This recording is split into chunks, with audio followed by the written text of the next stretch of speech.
Hey, I'm Reggie Ponder, the Real Critic, and this is the Real Critic Roundtable, where African American critics come to discuss, debate, and have some fun. Look, we are gonna do all of that today, and I don't even have an opening statement today. I'm just happy to be with my friends today. I have, as usual, Kathia Woods in the house of cupofsoulshow.com, and then I have KB. She is back. Let me tell you something. I'm talking to KB, we chit-chatting, doing some text messaging, and she was like, yeah, I'm down. I could come back on the show. Now you got to pay me because I'm premium. I'm like, KB, for real? No, she didn't say that, but now I want to welcome KB back as well. Hey, Kathia, welcome back to the show. Happy to be here. So, KB, I didn't get to say where people can check you out on the regular. So I always want to make sure that people know where they can do that. That's right. Just subscribe to my YouTube channel through the lens of Lady KB. I post all interviews and all coverage that I have from multiple sites there. So it's housed in one place. And of course, on social media, Instagram and Twitter only, the Lady KB, TheLadyKayb. And thanks for that, Reggie. I'm excited to be back. Yeah, love to do that. And Kathia, you know, we usually start the show saying what you're working on. I know you've been working on a lot. Is there something big that you want to just put out there to make sure that people go off and check out? I just dropped a article that I wrote for Remescla about some nominees that didn't win that you should check out because those are good films and they deserve our support. And I dropped my review for the Underground Railroad. It's probably the longest review I've written in a long time. But we'll talk about that particular piece of work next week. Absolutely. Sounds good. Well, great. All right, so let's get into it. So we have 4 movies to talk about. And the first movie is this movie called Monster. And this is with Kelvin Harrison Jr., and he plays this kind of smart, this really likable young man in Harlem who is trying to navigate his community. He has one foot in that middle class life, and then he has that other foot in the rest of the ecosystem of Harlem. And I there's a couple of things that but he is being charged with murder. He gets caught up in a crime, and he's being charged with murder. He has to go to jail, and we spend the movie trying to figure out, did he do it? Did he not do it? Is he guilty? Is he innocent? And but throughout that, we get to learn about this young man. What I like about this film, and I like a number of things about this film. The first thing is that we learn about him, is that we get this look into this guy it's so personal, in fact, that we see what he's thinking, what he likes. And it's just not that kind of typical story of something happens to someone and we see what happens to them, but we don't see who they are. So I really like that. But we also see how the community really does support itself. In this way, how a young gangbanger or a young street guy, if you will, kind of takes him under his wing and says, yo, we can have intelligent conversation. And what I like about that is that it shows that this guy who is on the edge of society is smart, intelligent, can think, and all of that. And then I like that they show that they keep us suspenseful in this film. Is that I really am sitting up there like, did he do it? Did he not do it? And of course, I can't tell you if he did it here, but I like this one, and I liked it a lot. KB. Listen, I feel like Kelvin Harrison Jr. always gives a top tier performance pretty much in everything that he does. But what I liked most about this film, to Reggie's point, there is a humanization aspect of it. And I feel like, in real life and in art, which often imitates life, we do not humanize Black and brown boys specifically, because in this film, Kelvin Harrison plays a boy. He is not yet a man. He is, trying to figure out who he wants to become. He has this diverse friend group. He has interests in movies, and, he's a filmmaker and an aspiring filmmaker. His dad is an artist. And so he is just learning about who He is. And I like that layer. I like that depth that he's allowed to make these mistakes. You know, often in life, we see oftentimes with white counterparts, they are able to make big and bold mistakes and not be pinned to the grave or pinned to the cross for it, so to speak. You know, they're able to do these types of things. So for me, it was an interesting kind of twist, I guess, on what happens in the real world and if someone was supposed to be in the scenario. So you are spending the majority of the film figuring out whether or not he's guilty or even just an accomplice, because really you're not sure, you don't know. But it does really speak on, you know, kind of the aspect of forgiveness and the judicial system and how they treat Black and brown boys. And is there a space to be able to allow them to make a mistake and recover from that? Or, you know, is the system how the system is? And, you know, you are going to be charged and convicted and you go to jail. And so it's interesting. But I think one of the most interesting dynamics for me of the film is his relationship with his lawyer, because she's a white woman. And it's interesting to me because he's constantly having to explain to her what it means to be Black and male in this scenario. And so their dynamic is really interesting. You know, I feel like she's doing her job, but she's not really doing her job until he forces her to understand his perspective and what's going on. So I love really that. Enjoyed it. I love that, KB. I have a comment on that, but I'll bring Kathia in on this.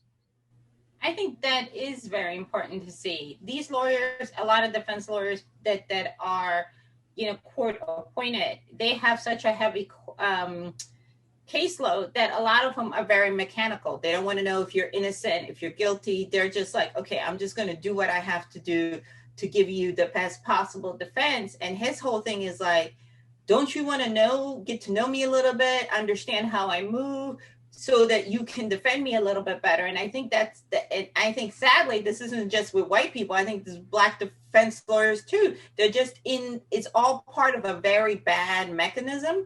The other thing too that I liked is that it showed that his parents didn't give up on him.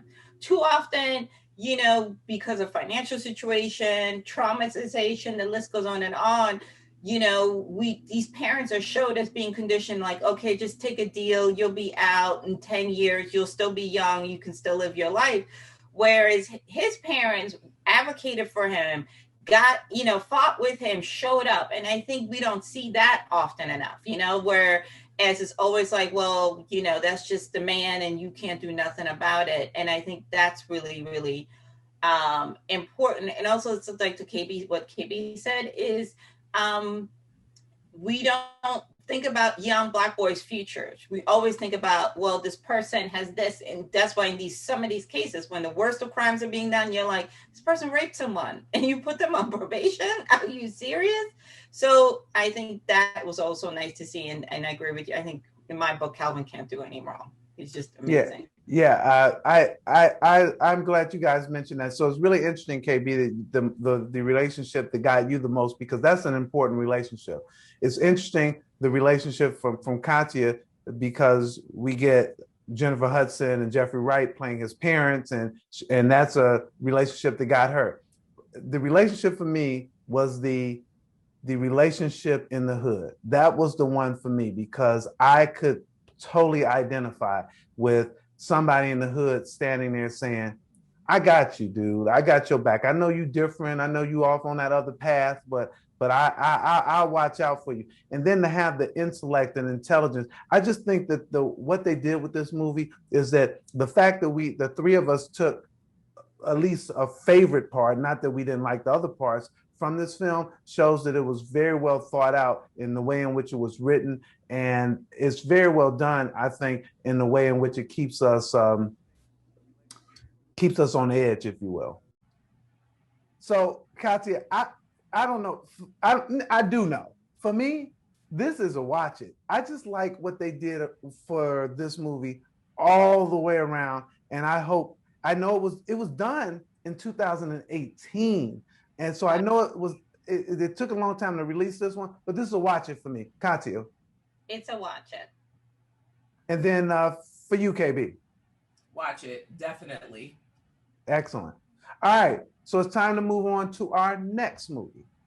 This movie is The Waterman. Katia, bring this one in for us. This is about a family. Father was previously in the military, then moved to a small town, and the boy and their son, who is into making these cartoons, but very like action-like cartoons, and is very attuned, gets enamored with the story. And the author of the story happens to live in that town, and he's also going through some growing pains because of what's going on with his mother. She has cancer. So there is like the real things going on, and then there is the imagination of what's going on. And the two are met in the middle. And because he goes in a little, I'm going to call it an adventure, even though it's a little hair raising. And, but everything is really through the eyes of this young man, which I like. And I'm trying to say it without giving away so that it's fantasy and reality, but not fantasy like Lord of the Rings fantasy. So there were a number of things that a couple of things just to mention is that this is David Oyelowo's directorial debut. He also stars in this one with Lonnie Chavez, and Lonnie Chavez plays the young boy, and I like the number of things about this. Rosario Dawson, I think you might have just said that plays his mom, and I think the young lady's name is Amina Miller, who plays his friend. So don't want to leave her out. I like a number of things about this film.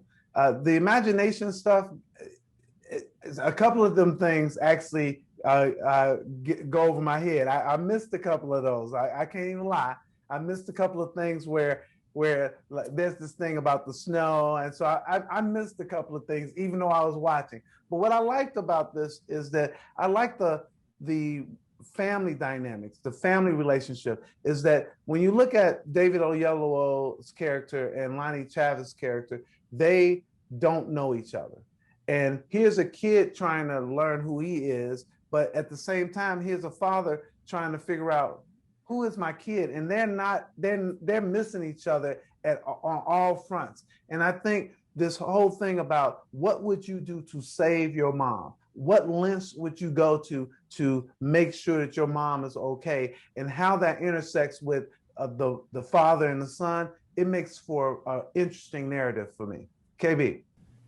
Yeah, there are a lot of interesting things about the film. To your point, Reggie, I think the most rewarding part of the film is the relationship dynamic between the father and the son. So, he has just come home from the Navy. And so, when we meet Gunnar, which is Lonnie's character, when we meet Gunnar, his best friend really is his mom. So he doesn't, and that's just how he is. And he's into a lot of quirky things. And his mom has been, taking the brunt of the responsibility of essentially raising him alone because her husband was away. So when she gets sick, it really hits Gunnar in a way that is just like, oh my goodness. And so Gunnar's a very emotional kid, and you can tell that his father is very stoic. And so that kind of plays against each other as well. His father doesn't understand him because he doesn't have that same, I don't want to say emotional intelligence, but it kind of feels that way. Like he doesn't have the same emotional intelligence or emotional maturity that Gunnar has even as a child, and he doesn't really tap into that. So they bump heads oftentimes. And so, Gunnar's entire adventure really is about saving his mother. But in that, he gains a friend in Joe. And it's interesting because Joe has the complete opposite family dynamic. Like 98% of the time, you're like, where are this girl's parents? And what are they doing? And come to find out, they don't know where she is either. And so, she has had a very rough childhood, and they don't know where she is. And she's kind of escaped because her parents are not kind to her. And so it's interesting to have this dynamic because, Gunnar's grown up with a mother and in a house with so much love, but both of them really bond over the relationships with their fathers because they are both fraught. So it's interesting. The adventure piece is interesting because it does have a couple of layers of mysticism kind of layered in. I wish there was more mysticism. I don't know. I felt like there could have been more mysticism, just because, I feel like that's really what the film is kind of hinging on, and I would have liked to see more. But to Kathy's point, like some of it is just gross. Like when we talked to Lottie and he was talking about those bugs, I was like, child, I would have left. Like, I mean, truly, I would have been like, well, my contract is void. I cannot manage this area with all these bugs. No, thank you. And so for me, it's really interesting, KB. For me, this was interesting. I stayed with it all the way, but this was the one for me that I left like, oh my goodness, it was powerful in that way. Some of these films, which and projects that have the mysticism that goes along with this real life, real situations.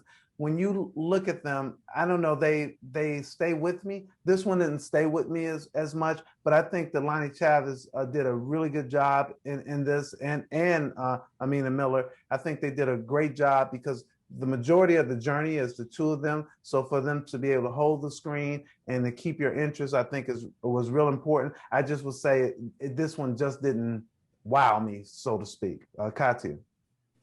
I like this. I feel like this generation, like my generation, we had Goonies, we had E.T., we had all these movies that, and Stand By Me that really helped kind of like depict our childhood and our era. Whereas with this generation, there isn't a lot of movies that center young people and what they're going through emotionally, especially young Black boys. I love the fact that this Black boy was allowed to be an artist, allowed to be emotional, all the things that, a lot of people are telling young Black boys not to be, that there's something wrong with them.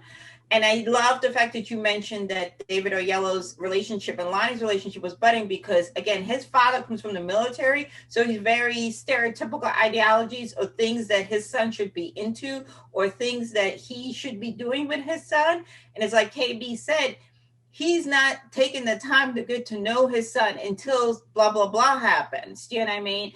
And the mom is trying to say, I hear you, but that's not who your son is.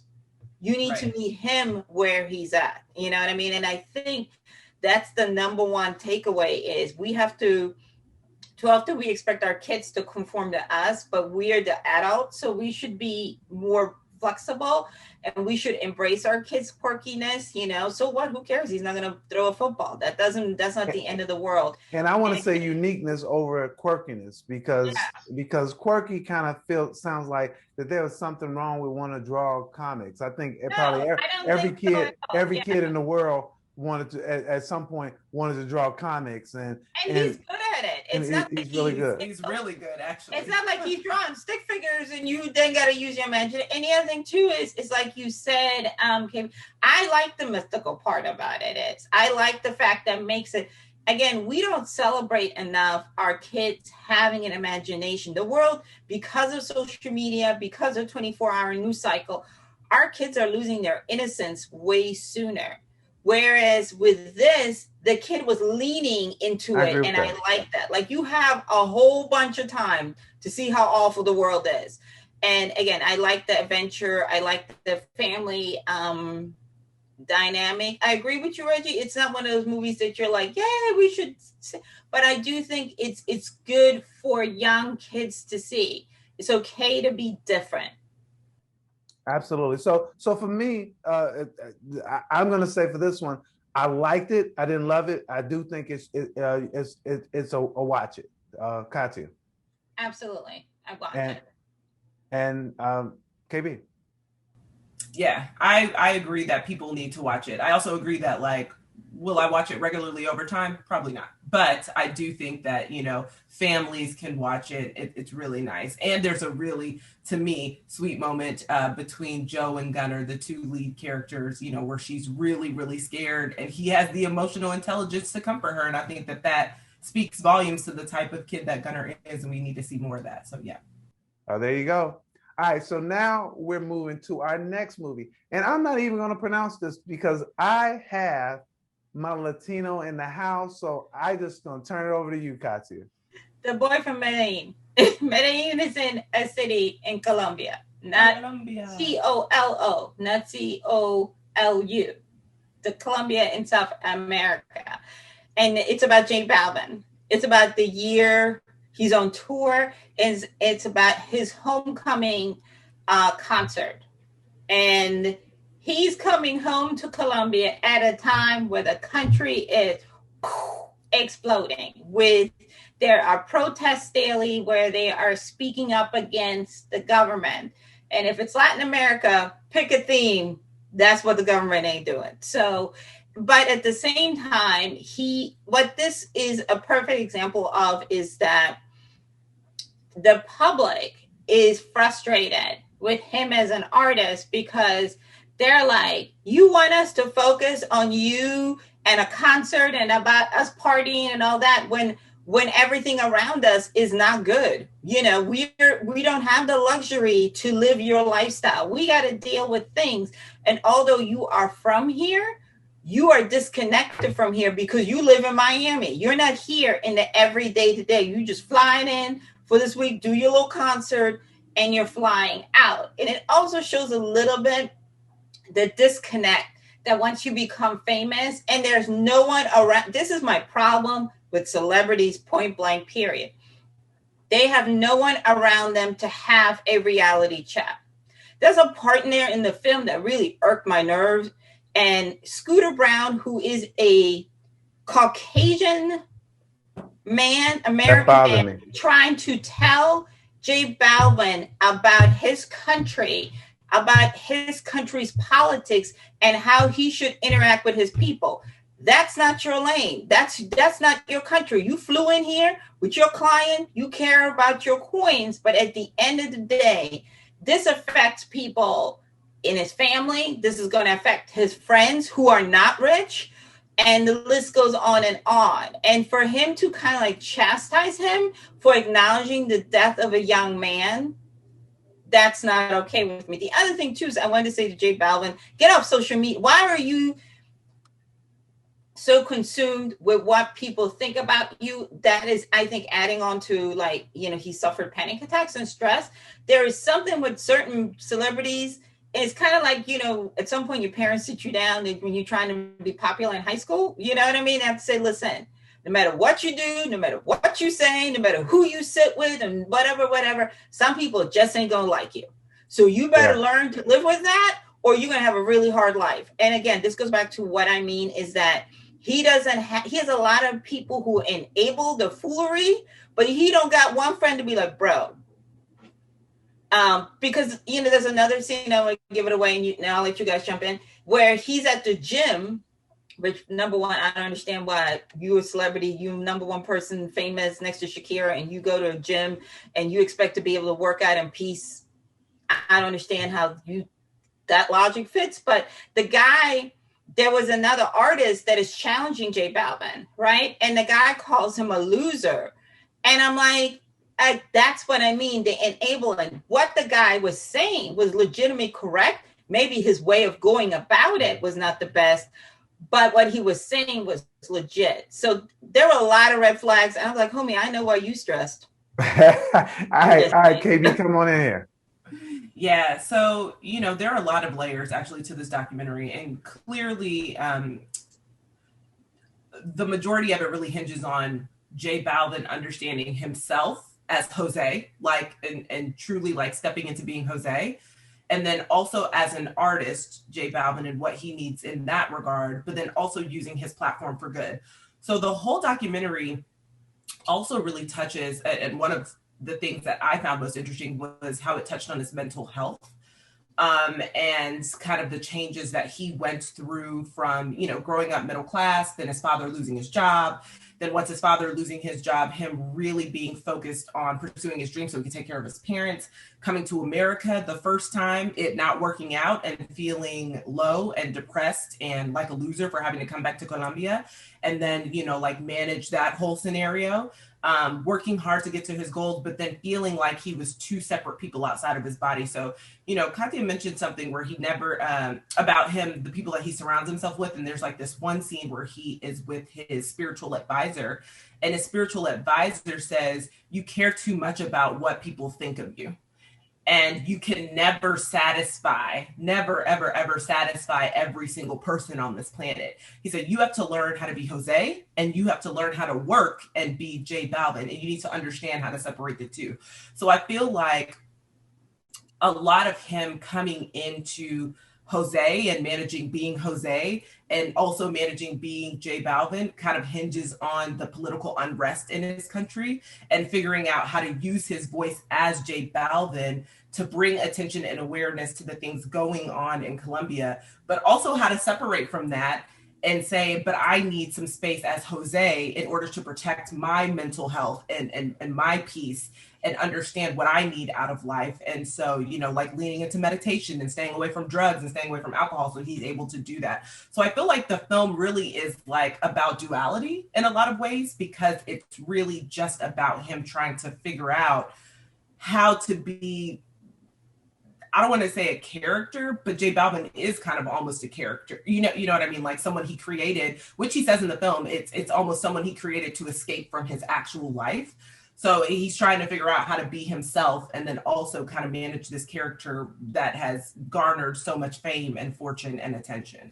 I will tell, it was really interesting. I will tell you from both of you guys, I felt this one. I everything that you guys said, and to some people, it might seem like it might be a little bit contradictory, but it's not. Yes, he needed people around him to help him. And yes, he's a human just like anybody else, struggling with what are people saying about me? I'm a public figure. And yes, he's figuring out what should he say and what should he not say. And these are things that regular people are going through. So you know that this dude is going to go through these same kind of things. But I felt him, I felt his energy. The fact that he would stop and take pictures with people and take the time to talk to people showed me that this is why he has the problems he has, because he wouldn't just walk past somebody if they asked for a picture. He's like, all right, yeah, let me let them have a picture. So of course he's going to care, and he cared so deeply. And so I knew his music, but I don't follow him. I like this dude. It made me learn more about Jose, who he was trying to be, who his family was, his background, but it also helped me understand that he was willing to listen to other people. I hate that scene that you talk about, Kathia, where someone is trying to, his manager is trying to tell him what he needs to do and what he shouldn't do. But I love the scene where he meets up with the other artist that says, hey, dude, you're not on the right path. That takes, in the prior movie that we talked about, you, KB, talked about emotional maturity. That takes a lot of emotional maturity to say, you know what? I'm going to go ahead and meet with my critics instead of fire back at them. Let me go meet with this dude, talk to this dude, and see what this guy has to say. And again, he didn't even come in a nice way. He basically is like, you a loser, dude. You ain't doing whatever. I like this thing a lot. I had a couple of tears, and I was cheering for him all the way through. Now I got to go buy the album. I got to go get my music, because now you a full stand. I am all in. No, I will say this though. I think that two things I would say to him: let go of social media. You need to have no social media days. Number one.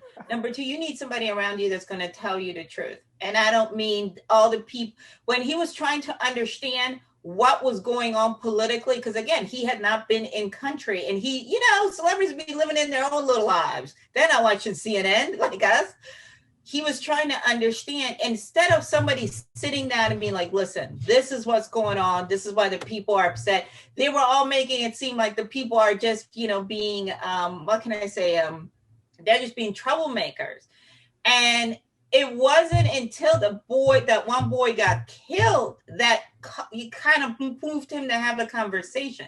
Again, I understand the homie who got upset, because he's in it. He's in the streets. He's seeing it. He probably knew the kid that got killed. So he is going to be more aggressive. Do you know what I mean? Again, do we agree with his delivery? No, but I understand why he's the way that he is.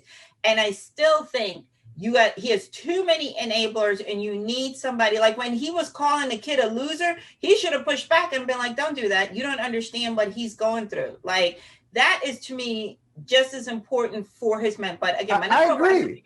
Get off social media.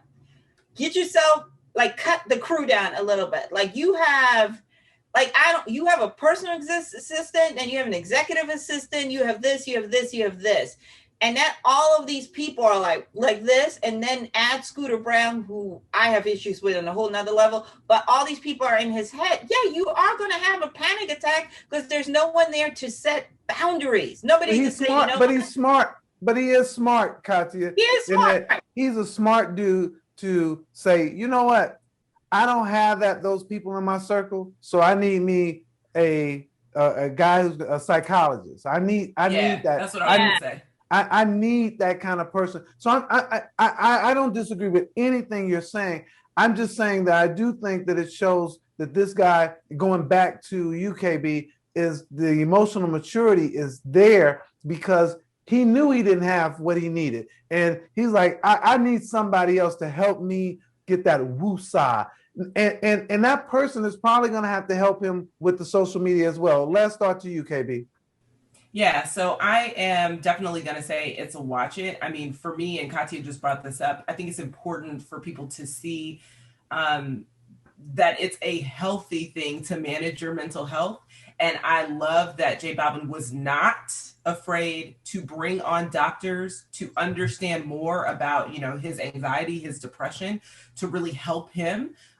So I love that. And, really, this is a film. Maybe it should be a cautionary tale. I don't know if it's a cautionary tale or a film of such, but basically it's about boundaries. So if you're watching it, maybe it's a good lesson in how to create healthy boundaries in your life and in your career, kind of keeping that personal and professional line separate at times so that you can have peace, you can have rest, you can understand where you want to be in life. So I definitely think it's a watch it. I think it's an important watch it. All right. So for me, it's a definite watch it.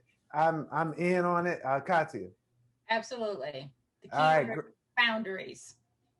Excellent.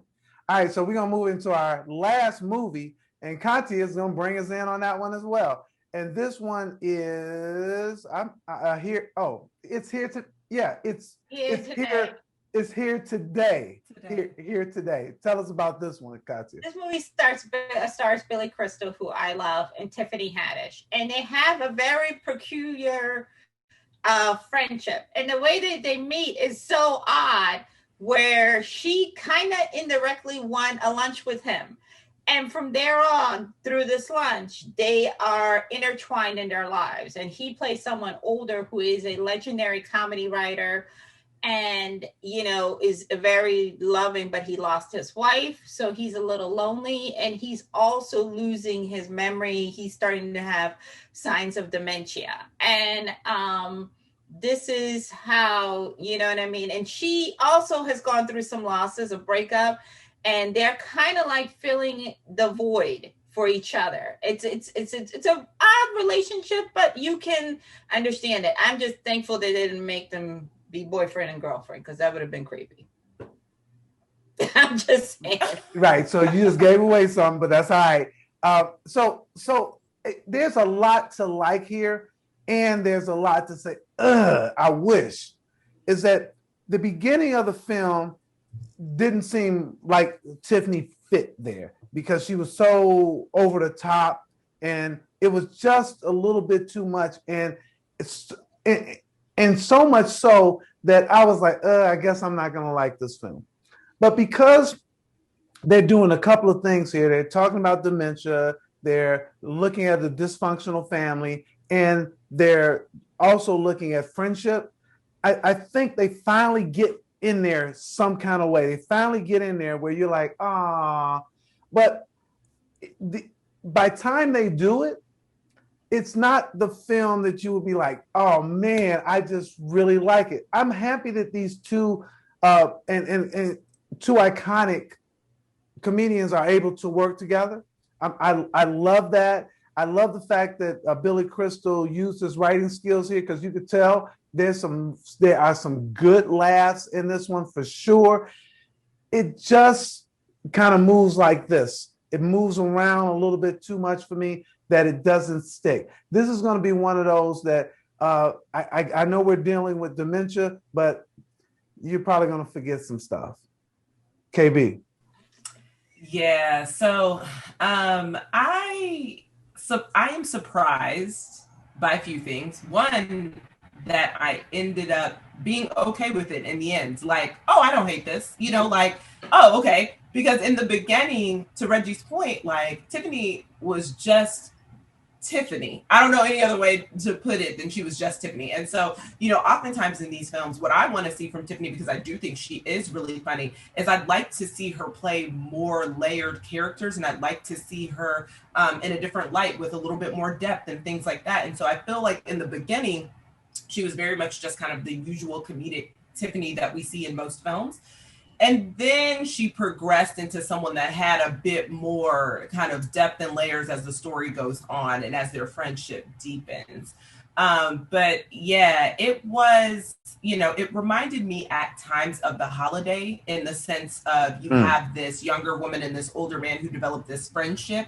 And, you know, this younger woman is trying to help this older man in multitude of capacities. And so Tiffany really is that person for him. She really is just his friend. She doesn't want anything. Obviously, that's a point of contention for his family and his friends, because they're like, what is this young Black girl doing with this old white man? Like, she must be trying to take his money. That's basically what it's alluded to. And she's like, nah, like, he needs help. He doesn't trust anyone else. So, you know, I might as well be there for him.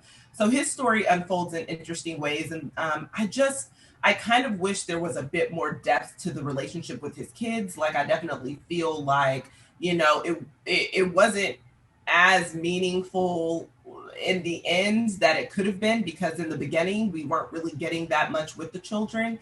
But I adore Billy Crystal. And I think that, like, to Reggie's point, there are some very hilarious moments that you can tell that he wrote in this. And I know he's a co-writer. I feel like there are two other people who have writing credits, but you can very much tell the iconic Billy Crystal moments in the film, I guess is the best way to put it.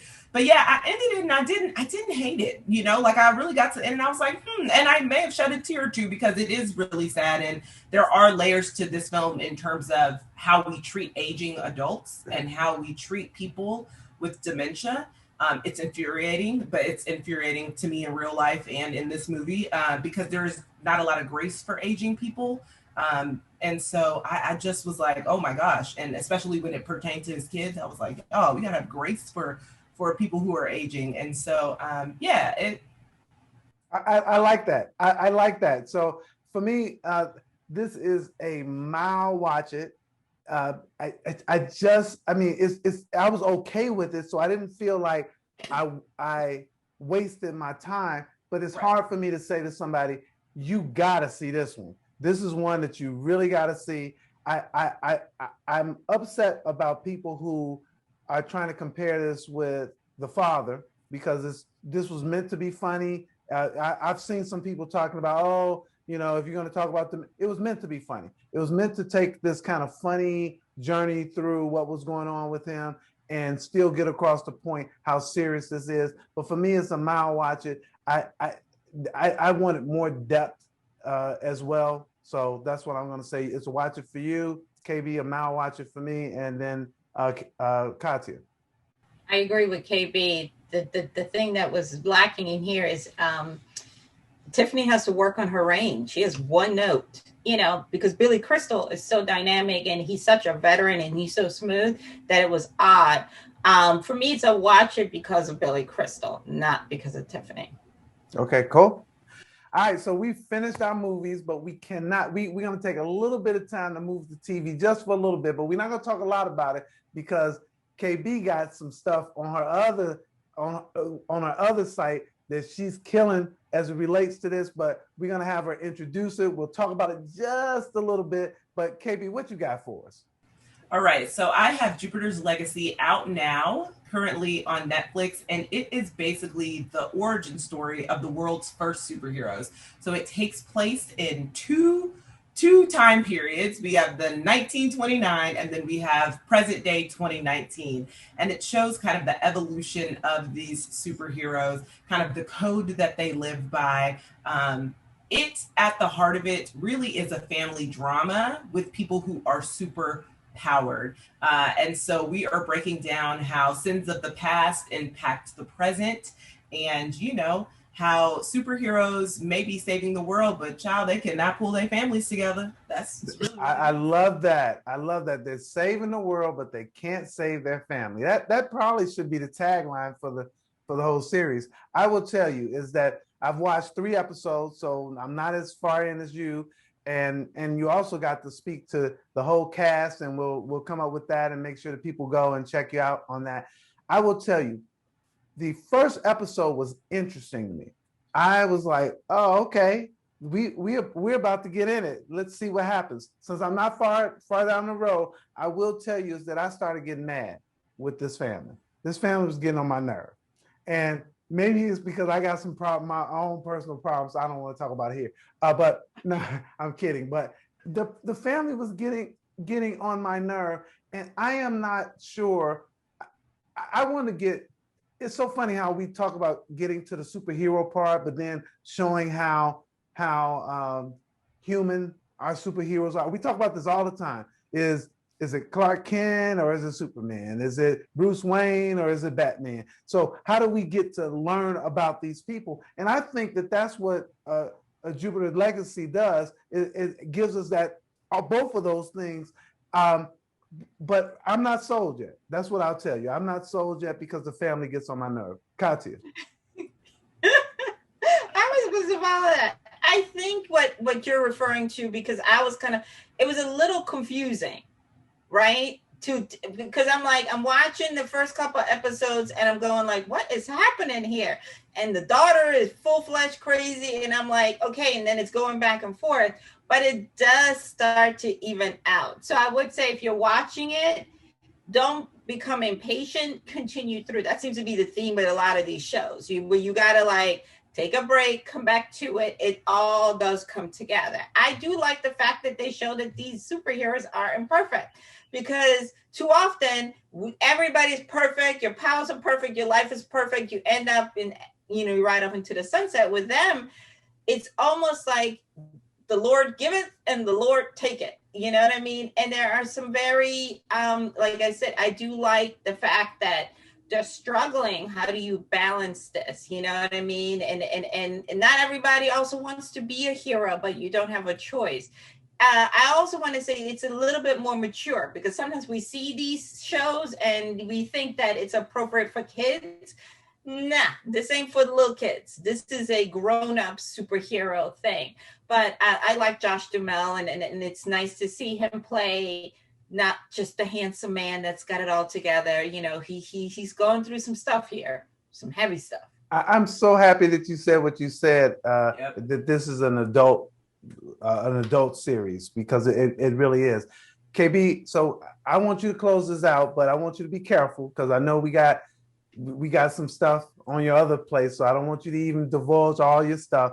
So say generally if you like it, and then let everybody know where they can go and check out all this phenomenal. You had the whole cast, correct? Tell who the whole cast is, and tell where people can find it. Okay, so overall, I liked it. But to Kathia's point, you have to be patient, because it is slow moving. And I will admit that. There are parts in episodes in the middle where it's very slow and you're like, where are we going? What's happening? So just be patient, because I will say episode 8 definitely pays off, and you get intrigued immediately. Also, I'm definitely going to second the adult warning. It's drug use, mental health, sex. There's a lot of things happening. So you probably want to be cautious, with the kids. But yes, I got to interview the entire cast for Comics Beat, aka The Beat. I spoke to Josh Duhamel, who is the lead. He plays the Utopian. I spoke to Leslie Bidd, who is his wife in the series, Grace and Lady Liberty. I spoke to their kids, Andrew Horton, Elena, and another kid of another character that I'm not going to spoil, but his name is Ian. So I spoke to those 3 individuals as well about their characters. And then I also got to speak to the Black superheroes on the show. So Tanika Davis and Mike Wade, who have their own little family situation going. But I did get to talk to them about what it means to be Black superheroes in 2 different time periods for a world that doesn't necessarily care about you. And I also got to speak with Ben Daniels and Matt Lantern, who are also two characters that seem like they're polar opposite in the show, but y'all got to pay attention because for me, I don't know, they seem pretty similar in my personal opinion about their characters, Walt and George. So yeah, catch that right now, on Comics Beat. And also, my review for Super Lady Hero Hour comes out very soon. It'll be out later today with my co-host Yael Teagle on our YouTube channel, Super Lady Hero Hour, where we talk about all things superhero every single week. And we did a very special long review of the entire season. But I have to tell y'all, it's filled with spoilers. So you might want to watch it first before you get there, because we spoil some things and we go deep in that episode. So thanks, Reggie, for that. That's gonna be juicy as all get out. Maybe I have to move from episode 3 to episode 8. Oh, girl, y'all just be kind of hurt. Skip it now, Reggie. Don't be skipping ones. You gotta, Oh, yeah, a lot. Trying to have dessert before you have the entree. All right, good. So we're gonna get into some quick hits, and I mean some quick hits. All right, so here's some quick hits. Jesse Williams is leaving Grey's Anatomy, but is he really? Do you care? I do. I mean, so here's the thing. I am one of those people that has to finish what I start. So I started Grey's when I was in college, actually. That's when it first came out. And I was obsessed. I thought the writing, everything was brilliant, smart. Fast forward, we're in season 15 or 16. I don't even know at this point. And we're so far down the line, but I am committed to it. So I watched the episode last night because I have to watch. I have to continue. I'm going to be there until the end. What I feel like, though, is a lot of people have left the show recently, and I think this is the end. So ABC has not actually renewed it for next season, but I think if they do, the next season will definitely be the final season if this one is not. You know, Jesse has always been an activist first who happens to be an actor, and so his passion will always lie in activism. And it makes sense that he's ready to go. He's been on it for 12 seasons, I believe. It's so 12 at seasons. this point, at this point, I think it's time for him to wrap it up. So, and I'm not sad about it. I'm glad that they gave him his due in terms of being able to leave. But like the way they did Alex Karev, child, I'm like, now y'all just let my man go and just made him into a completely different character that undid all his growth for the entire time he was on the show. At least this time, Jesse gets a say. So that's all right. Kathia, thoughts? God bless KB. I think I was out after season 6 because I was like, okay, when McDreamy and McSteamy left, I was like, okay, I'm gone too. I would like to see what else Jesse Williams can do. And I agree with KB. He's very passionate, but he's also a good actor. And him, I feel like staying on the show pigeonholes him, even though it's a really great work environment. But again, you gonna be Dr. So-and-so for the rest of your life, or do you want to try some other things and stretch? And I agree with KB. I feel like this season 15, come on now. Like, you know what I mean? Like, everybody needs to move on. Your check should be good. You're getting additional checks and reruns. Goodbye. It's time to say goodbye. All right. So the next one is that Nielsen reports that Them was the second most watched original programming during the week of its release. And it was second none other than to The Falcon and the Winter Soldier. So it says a couple of things to me. The reason I want to bring this one up is that we were like, people like, I don't want to see no more Black trauma. It's too much Black trauma. But 60% of the people who viewed it were Black people. Black people watched this show, and if they watched it, and also when I looked at the numbers, the number of minutes by which they watched it. So it wasn't like they watched it for 5 minutes and they let it go, because they can tell. Nielsen can tell if you watch this thing. So it's important to me that something like this was able to do well and to live. I think to Kathia's point that she talks about all the time is that let us tell some diverse stories and let those stories just live how they live. So I think it was a good thing. Kathia. I agree. My thing is we should have the freedom to make whatever we want to make, whether it's messy, whether it's politically correct or whatever, right? take that chance. You cannot be a creative and try to cater to the crowd. We just talked about this. No matter what you do, there's always going to be people that are not going to like your work. So why not make what's on your heart? I don't agree with the sentiment that Little Marvin went into this to make an anti-Black thing. His execution might have not been, achieving his objective, but I don't think he went into this to be anti-Black. Do you know what I mean? I also say to people all the time, might have not been my boat, but it floated somebody else's boat because a lot of people did watch it and a lot of people did enjoy it. Same thing with Antebellum. Most of us critics were like, nah, child, we good. Nah. But you'd be surprised how many people that are Black enjoyed that film. Really? And, part of you was like, you know what I mean? But they enjoyed it. So this is what I mean, that you have to, we can scream bloody murder. And also, I think because so many people were complaining about it on Twitter, that attracted more people in wanting to see it. I don't know what it is. Controversy, bad press is good press, and here you have it. So if we get a season 2, don't say nothing. I heard that. Talk to all them people that enjoyed it. KB. I'm surprised that I didn't hear about this sooner. Just in terms of the numbers, I'm actually surprised too because Invincible was also on during that time, correct?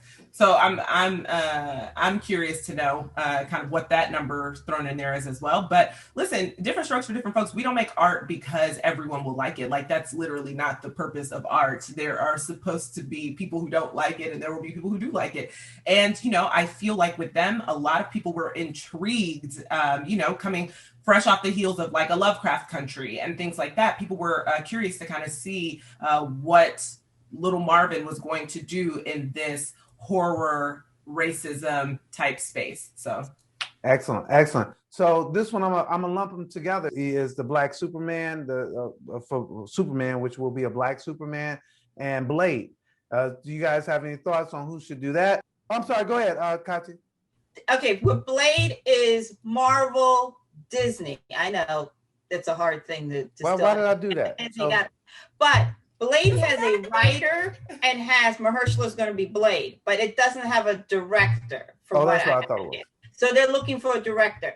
Black Superman has a writer, but doesn't have a lead, nor does it have a director. Now, to go to your point, as far as Warner Brothers, it would make sense for Shaka to direct this because he already has the relationship with the studio and of what he did, with Judas. He could also going to be a little bit more fun. The poor man was really, really dark. So I wouldn't be surprised if they reached towards him because of the relationship, right? Now, some other names was Regina King. I would love if they reached to her to do Blade, because you would have a woman write it and a woman direct it. Also, that check is going to be nice, and she gets to work with a bigger budget. And I also think that Mahershala would be very supportive in having her direct this. So I like the conversation that we're having. And as far as playing Superman, I like the idea of Trevante playing him because he has the physicality and he also has the range. And someone mentioned Eli Gore. Okay. So come on in here, girl. Come on, KB. This is your spot. This is your area. Go ahead, girl. Yes, it is. Okay, so technically, the people who are in talks are only in talks that we know of that they revealed are only in talks for Superman. So Regina's not actually currently in the discussion that we know of for Blade at Marvel and Disney. But I do agree that she could do either. I agree with Kathia that she could go that way. Mahershala with a Black woman director, I think he would 1,000% support that. And so I think that Kevin Feige is open naturally because Chloe Zhao has done the Eternals. I think that that's something that's good there. But I will say Regina has her own relationship with Warner Brothers, right? She's been in Watchmen. They know her capabilities. Everyone has seen One Night in Miami. So I think, too, if she were to direct Superman, that would make sense. Ta-Nehisi Coates is the one writing the Black Superman story. And then I'm going to go a little bit different in the sense of the actor for Black Superman. I want to go with an unknown. I think that like oftentimes we kind of get hung up on people who are already there, but there's so many undiscovered talented people who we could bring to the forefront if we just gave them a shot. And so oftentimes they're looking for these big names, and I'm like, but some of the greatest performances you took a chance on. So this week we kind of saw there was the presser that went around about the very first Thor movie and how they had hired Tom Hiddleston for Loki and Chris Hemsworth as Thor. And they were relatively unknown, right? Like they called Chris Hemsworth the man at the beginning of Star Trek. Like, I mean, he does play Chris Pine's father, but in a flashback and he dies immediately. But still, like they were basically like, this is who we're chosen. Oh my God. No, you can say it. What's gonna happen? And look now. And I can't imagine anyone but Tom Hiddleston, to be quite honest, as Loki. And look, he's about to get his own show. So I'm like, I think if we take a chance on an unknown Black actor, I think that's the direction I want to go in. I actually think that's what's going to happen. I think that they're going to go somewhere where it's someone who you don't know, so that you can mold the character a little bit more, so that it doesn't get kind of caught. I know that Kathia, you were talking about how you want to see Michael B. Jordan with more depth. So at one point there was talk that Michael B. Jordan was going to do that. He's dispelled that. No, I know he's dispelled it. But I think that when you get these unnamed or not brand named people, that it is good. I think it'll be good and can elevate some new people. Last word to you on this one, Kathia. My only other thing is I feel like Warner Brothers has to do better, has to be more supportive in light of what happened with Ray Fisher. This is their opportunity to do good. All the stuff and all the HR reports what we know are like showing, which is cut and paste, as I like to call it. If they're going to do this project, they have to give it 110%. And this is why I'm saying, like, I do feel like, and I would love for Regina, I would not be upset if Regina, I think Shaka would be a little bit more of a fit, because he's not going to do his dance. And not to say that Regina will, but he really ain't going to do the dance. He's like, if we're going to do this, we're going to do this right.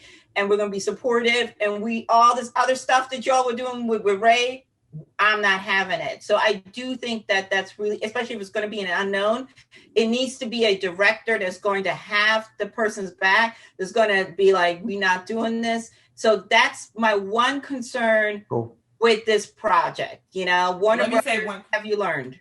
Go ahead, KB. I knew you had to have the last word. I would say one thing, because Ray Fisher deserves better, and he's actually a really intriguing cyborg, and I really like him. The thing they can do to make it better is have Cyborg appear in Black Superman. And that's really the thing you can do, is you can cross this over. And again, I should note, I like Stephen Caple Jr. He's doing the new Transformers movie. He actually, fun fact, was the very first director that I interviewed on a red carpet for his movie, The Land. And he is such a kind human being. And I think that he should. I think that, he can do a lot of good things, so his name shouldn't necessarily disappear. But, I'm Team Regina all day. But also bring Ray Fisher back. And hey, I love it. Okay, so now we have two things to talk about, major issues. And one of the issues I don't even want to talk about, KB, let me tell you why I don't want to talk about this issue. Because Kathia will not stop. If we talk about HFPA, we might as well just let her talk about it, and you and I maybe I come on your show and we could talk about it, because we're not going to get a word in edgewise. But here it is. Here's the topic, you guys. The Golden Globe people, they approved some sweeping overhaul for their organization. And part of that is to have more Black people, to be a little bit more open, to change some of their voting and all that other type of stuff. This is really, really important. And I'm going to go to Kathia first. Go ahead, Kathia. Oddly enough, I shared the article with KB and Sharonda that NABJ just put out, because I had a chance to speak to the NABJ president, and I said, these are some things right off the bat that they need to kick to the dirt. One, you shouldn't have to live in Southern California. Number one, it's hella expensive. And number two, we have proven during this pandemic that you don't need to live in California in order to cover entertainment, you know, and not to mention is there's a good portion of international press lives in New York, point blank, period. That's just what it is. Number two is this thing of trying to get a sponsor. How are you supposed to get a sponsor if you don't know who's in the damn organization? Like, where are you supposed to like go to cocktail parties and be like, psst, are you in the HFPA? Who's in the HFPA? And then you got to run after this person, build a whole relationship, which is going to take a whole nother year to 5 before they can sponsor you. That is gone. And what I basically said, to make a long story short, is I used a lot of the CCA requirements. And not to say that we at CCA are perfect, but I was like, you just apply, you give your credentials, you say this, that, and the third, and they judge you on your work, not on who you know and who you have a lunch with and all of that. So that's the other one that goes away. What I would like to see in my closing remarks is we need to see who's in the organization. Why can't we know who's in the organization, who the president is, who's on the board, and all of that? Because that helps. Because when you can point to people and you know where they work and what they do and this, that, and the third, then it holds people a lot more accountable because you can't hide anymore. You know what I mean? So I think that's really, really important. And also, you should not be allowed to be president, like crazy man that they just kicked out for 8 terms. Where did they do that at? I love it. KB, jump in here. I don't have much to add. I just, I feel like if you have not had any Black representation ever, that's always a problem. I mean, like if it's skim and it's lightweight, but again, to Kathia's point, we don't know who's in the organization, so it's very hard to be able to say certain things, but I do think we should lift the veil a bit. And we have to start somewhere. And I do not believe in admitting Black journalists and then not giving them the same opportunities as everyone else. So I don't want that to be a situation like this. If you're going to fully open the doors, then you need to fully open the doors for us. And I'm glad that they have decided to change some of those kind of stringent rules that they had to begin with, because to Kathia's point, it didn't make sense. And even apart from the pandemic, in my personal opinion, it never made sense because you have journalists all over the world covering lots of things. But the pandemic amplified the fact that we actually do not all have to be in one place in order to do the job and get the work done. But yeah, I don't want this to be a scenario where you, admit 20 Black people and then become your 20 token Blacks. And that's all Yeah, well, I appreciate you both on this. I will tell you is that I am so frustrated with Hollywood in general.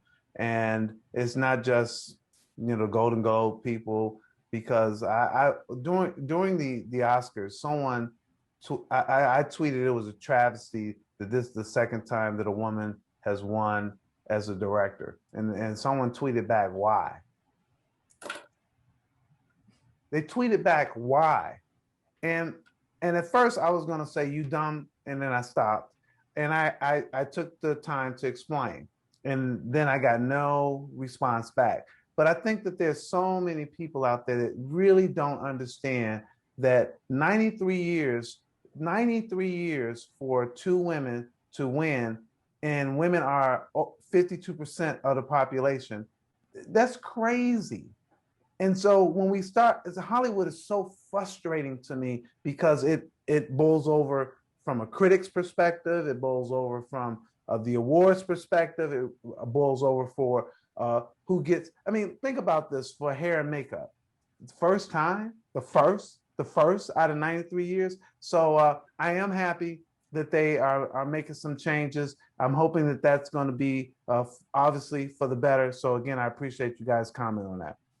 The last one that I wanted to touch base on was women in late night. While it doesn't necessarily relate to what we do from a movie perspective, it's really, really interesting that we only have one woman really in late night, and that's Lily Singh, and they're canceling her show. So after 2 years, it's over and she's gone.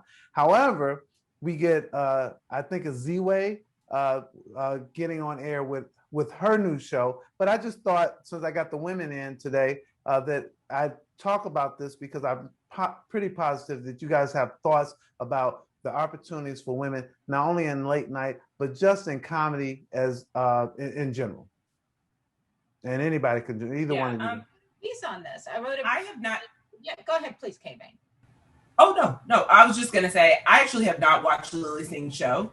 I am a fan of Amber's, and, maybe they'll be able to move Amber into Lily's slot. I know Lily is moving on to work with Kenya Barris on another project that's being kept under wraps. But I have not watched her show, so I have no comment about that.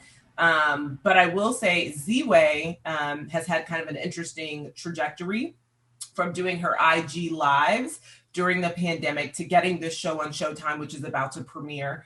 And so I'm excited to see what Z-Way does. And again, I'm a fan of Amber's. I think Amber has done some very smart and brilliant things.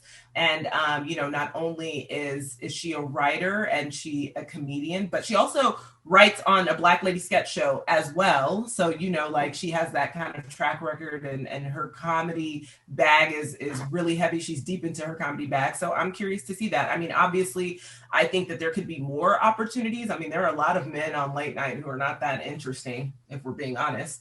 Your name has to be Jimmy, right? Which Jimmy? But, truly, you have to, I just feel like, there are lots of opportunities for us to slide some women in there and, get some additional representation because, we're funny too. So, and I would love to see it. Kathia, go ahead. I didn't know you wrote a piece on this. Go ahead. Piece with Gina and Donna for Emmy.com about Black female comedians, and they had a show on talking about what it's like to do comedy during the era of Trump, and both of them were talking about how it's harder for not only women comics, like they still go on the road and they go, oh, this is and there's another female comic and she's white, and how's that gonna work out? Am I gonna get what I'm supposed to get? And like Reggie said, we're in 2021 and we still having these conversations that were had 20 years ago. Or, we all know what happened with Monique and not, obviously there's some other things going on between the conversation that she's talking about, what she's gotten and the support that Amy Schumer's gotten. There are two things that really bother me. Number one, I love Amber too, and I hope she does get to slide in. The other one is, in case you don't know, Conan O'Brien is ending his show. So there's an opportunity for them to fill in that slot with a woman. My number one issue when I look at how Black female comedians in this particular case are supported, it was Seth Meyers that hired Amber. It was not a Black man. It was a white man. And he gave her that spotlight, and that spotlight gave her a show. And I believe he's a producer on her show. And she still writes for his show as well. So she still got three other things. As we always got to be ready. We got to keep the checks going because we know, we only get one shot. And also what Amber did with her show, she brought in Black people, other Black people. And, again, giving them an opportunity to build their resume. My number one issue, getting back to it, is Amy Schumer's special was directed and produced by whom? Chris Rock. I look at Kevin Hart, Plastic Cup Boys. Where are the women? You mean to tell me in this entire time where he just now started producing for Black women, there is a sexism and a toxicity going on from Black comics who don't fight for Black female comics, who don't fight for Black female comics to be their openers when they go on these mega tours. So it isn't just Hollywood. There's also a sexism going on within our community. You know what I mean? Like even on BET, why is it that Monique's, allegedly her show was a hit? If there were behind the scene issues, whatever, but is the show drawing an audience? You know what I mean? Robin had her show. They don't invest in Black women. So it's not just Hollywood, it's us too. So I buy that. Reason Amber is in Seth's camp, because I'm not too sure that we would do right by her. All right. Well, look. Well, that's it. that's it. So we get to our last segment, and our last segment is the best thing you saw this week. I'm gonna tell you, this is just a guilty pleasure because I watched this show not because I wanted to. My daughter Bobby was watching it, and I had to watch it because she was in my space. And it is The Circle. I can't even lie to y'all. I was hooked. I was like, oh, snap. We could do this. Oh, let me be strategic and do this. I can't even wait. She called me and said, Daddy, the last episodes are on.